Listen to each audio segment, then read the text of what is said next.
इनमें साथ रहिए आप लोग, काउंट चल रहा है।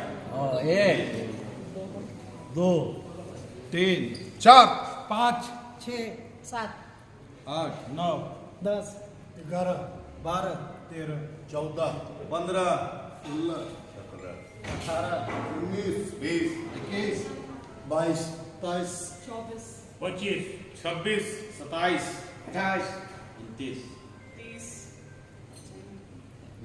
30 33 35 36 38 39 40 41 42 43 43 43। नमस्कार मित्र।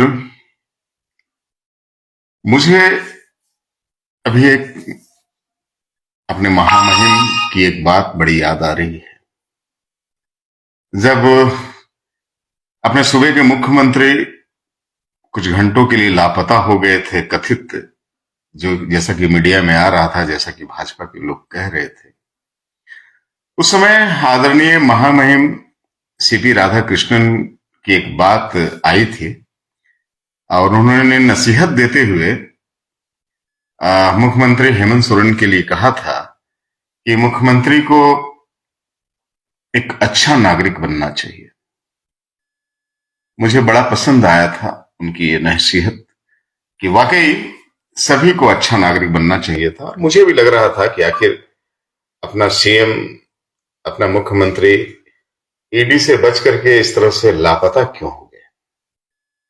लेकिन आहिस्ता आहिस्ता जब वक्त बीतता जा रहा है और जब 43 विधायकों की पैरेड झारखंड मुक्ति मोर्चा की अगुवाई वाली सरकार महामहिम राज्यपाल के यहां जाकर के करवा रही है, उसके दस्तखत के पेपर सौंपे गए हैं और राज्यपाल ने इस पेपर को देखते हुए सभी विधायकों को बुलाने की बात भी कहे, बावजूद अभी तक चंपई सोरेन जो विधायक दल के नेता चुने गए हैं, उनको न्योता ना देना, ये बताता है कि न सिर्फ राजनेता ही बल्कि महामहिम राज्यपाल महोदय भी कि कथनी और करनी में बड़ा अंतर है।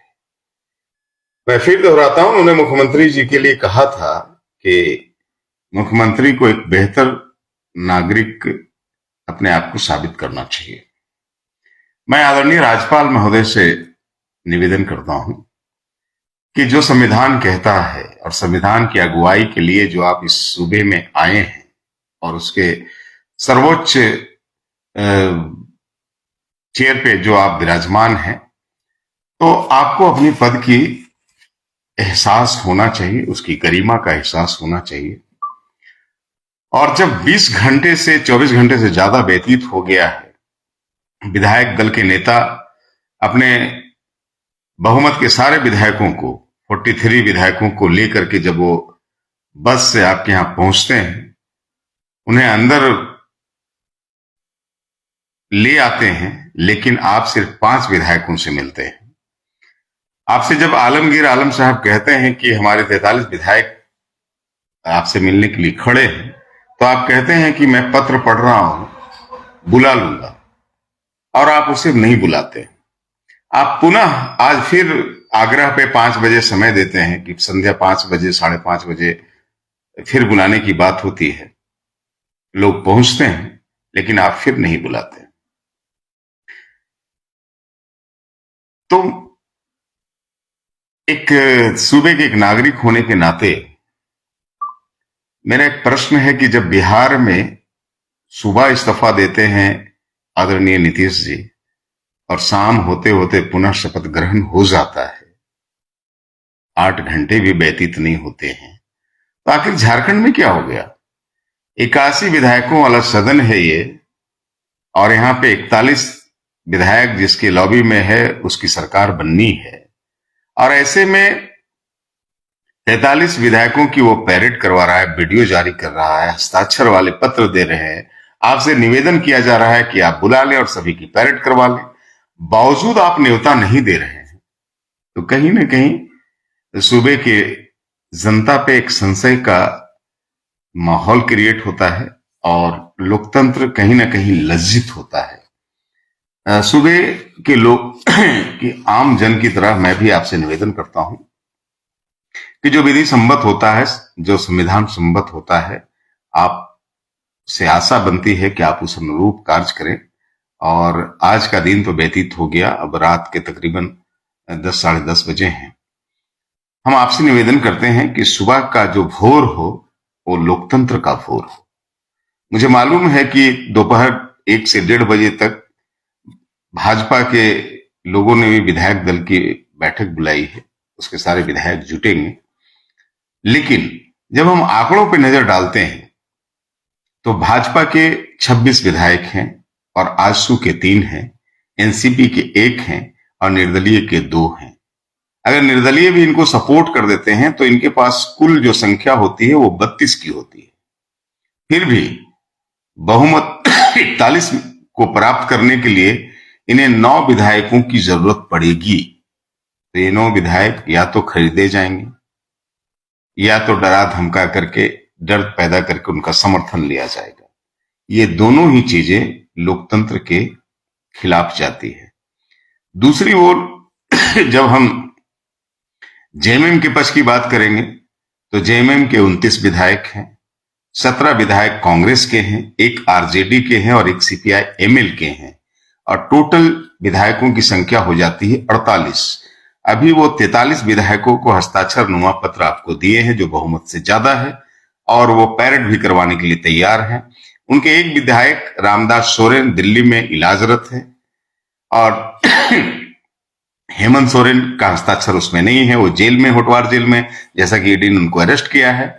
और बसंत सोरेन, लोबिन हेम्ब्रम और सीता सोरेन का भी हस्ताक्षर हो जाएगा। वो भी चंपई सोरेन के नाम पे समर्थन देने को राजी है, ये बात कही जा रही है, लेकिन उसकी जरूरत भी आपके लिए नहीं है, इसलिए कि आपको 41 विधायक चाहिए किसी को भी शपथ ग्रहण करवाने के लिए और यहाँ पे 43 विधायक पहले से भी है।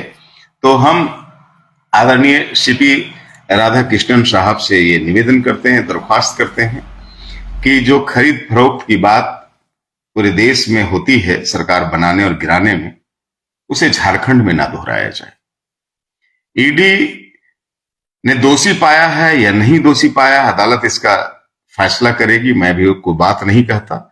लेकिन एक नजर में ये सभी को लगेगा कि जब झारखंड के मुख्यमंत्री ने 31 तारीख को आपके ईडी के सामने पेश होने की बात कही थी, पत्र देकर के कहा था कि मैं 31 तारीख को ईडी के प्रश्नों का जवाब दूंगा, तो क्या इतनी जल्दी थी ईडी की कि वो 30 जनवरी को ही मुख्यमंत्री के पीछे पीछे दिल्ली चले गए, उनके आवास का घेरावा किया, उनकी छानबीन की? क्या आवश्यकता थी? ये तो मैं कहूंगा कि राजनीतिक चतुरता थी हेमंत सोरेन की, वो भगोड़ा ही चलिए प्रचारित किया गया। लेकिन अब समझ में आ रहा है कि ईडी से बच करके अपना राज्य वापस आना राजनीतिक कारणों से उनके लिए कितना जरूरी था। अगर ऐसा नहीं होता और वो दिल्ली में ही अरेस्ट हो जाते तो मैं समझता हूं कि जो अभी कवायदत हुई है 43 विधायकों को एक लॉबिंग की जा पाई है, वो नहीं होती और जरूर विधायकों की खरीद बिक्री का यहां पे बाजार हो जाता। ये अलग बात है कि इतने डरे और सहमे हुए हैं ये विधायकगण कि इसके लिए जो 2-2 चार्टर्ड प्लेने का इंतजाम किया गया और हैदराबाद जाने की बात हो रही थी, लेकिन फोग की वजह से, मौसम में विजिबिलिटी कम होने की वजह से इन्हें फिर रांची के सर्किट हाउस में रुकना पड़ा है। हम आदरणीय राज्यपाल से फिर निवेदन करते हैं, चूंकि बॉल अब इस सूबे की सत्ता का बॉल राज्यपाल के हाथों में है, कि आप लोकतंत्र की दुहाई देते रहते हैं, आप अच्छे नागरिक बनने की दुहाई देते रहते हैं। हम आपसे निवेदन करते हैं कि इसी लोकतंत्र को बचाने के लिए जिसकी आप दुहाई देते हैं या जिस लोकतंत्र की सीढ़ियों के पार करके आप यहां पे पहुंचे हैं, पद की गरिमा को रखते हुए, कल का जब सुबह सूरज निकले तो आप यहां पे राजनीतिक खरीद बिक्री का माहौल ना बने, इसके लिए सबसे पहले आपको चंपई सोरेन को साहब को न्योता देना चाहिए कि वो आवे और अपने विधायकों का बहुमत आपके समक्ष साबित करें, और फिर आप अगर वो साबित कर देते हैं जैसा कि वो बता रहे हैं कि 43 विधायक उनके साथ है, तो आप उनको अथाशीघ्र नए मुख्यमंत्री के रूप में शपथ ग्रहण भी करवाएं। हमारा आपसे यही निवेदन रहेगा, और तभी संविधान जिंदा रहेगा, लोकतंत्र जिंदा रहेगा, और संवैधानिक पदों पे बैठे हुए लोगों पे, सूबे के लोगों के साथ साथ पूरे देश की निगाह यहाँ पे है। तो मैं समझता हूं कि लोगों की आस्था ऐसे पदों पे बैठे हुए शख्सियतों पे भरोसा कायम रहेगा। बहुत बहुत नमस्कार, शुभ रात्रि। 22, 23, 24 25, 26, 27, 28, 29, 30 30, 31 33, 34, 35, 36, 38, 39, 40 41, 42, 43, 43, 43